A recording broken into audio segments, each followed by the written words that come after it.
खुलुमबाय स्टुडियोआव आं उदांस्रि मोसाहारि। 52थि गायसनथाइ सान फालिनो साखाफारा दुलाराय बर' फरायसा आफादा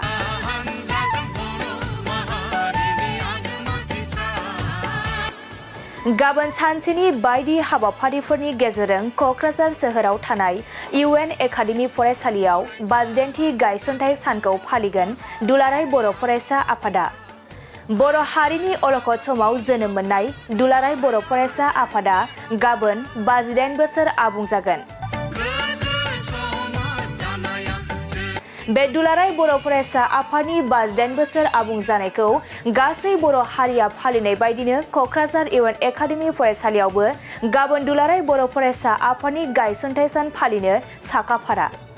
मख'नो गोनांदि दुलाराय बर' फरायसा आफादखौ 1967 मायथाइनि 15 फेब्रुआरियाव क'क्राझार ट्राइबेल रेस्ट हाउसआव गासै बर' हारिनि फरायसाफोरखौ लाफानानै आफादनि संबिजिरनि खामानि मावनायनि थांखिजों गायसननाय जादोंमोन।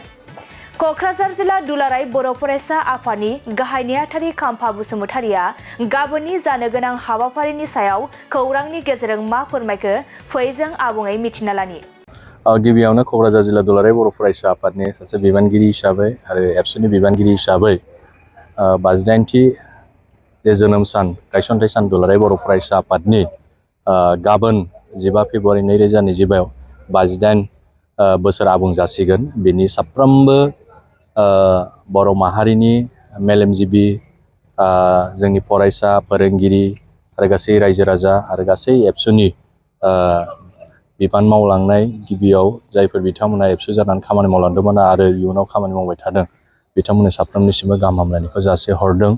दुलाराय बर' फरायसा आफादा 52थि जे गायसनथाइ सान दुलाराय बर' फरायसा आफादनि बेखौ क'क्राझार गोजोननि नोगोरनि सिङाव थानाय UN एकाडेमि केम्पासाव बेखौ सानसेनि हाबाफारिनि गेजेरजों फालिनो थाखाय थांगासिनो दङ।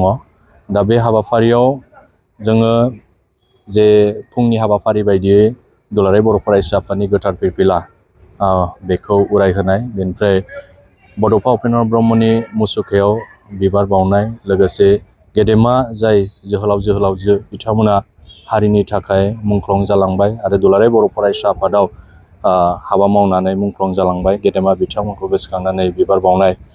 बिनि उनाव मोनसे गेवलां सावरायनाय बे हाबाफारिखौ लानाय जादों। बेवहाय गाहाय आलासि महरै आथिखालनि बर' थुनलाइ आफादनि सिबिजाथाव मानिजाथाव आफादगिरि डक्टर सुरत नार्जारि मानगिरि सारखौ जों हांख्राय हरदों। लोगोसे बेवहायनो एपइन्टेड स्पिकार हिसाबै नागालेण्ड इउनिभारसिटिनि मानिजाथाव चेन्सेलर डक्टर समुद्र गुप्त केशव मानगिजाथाव बिथांखौ हांख्राय हरनाय जादों।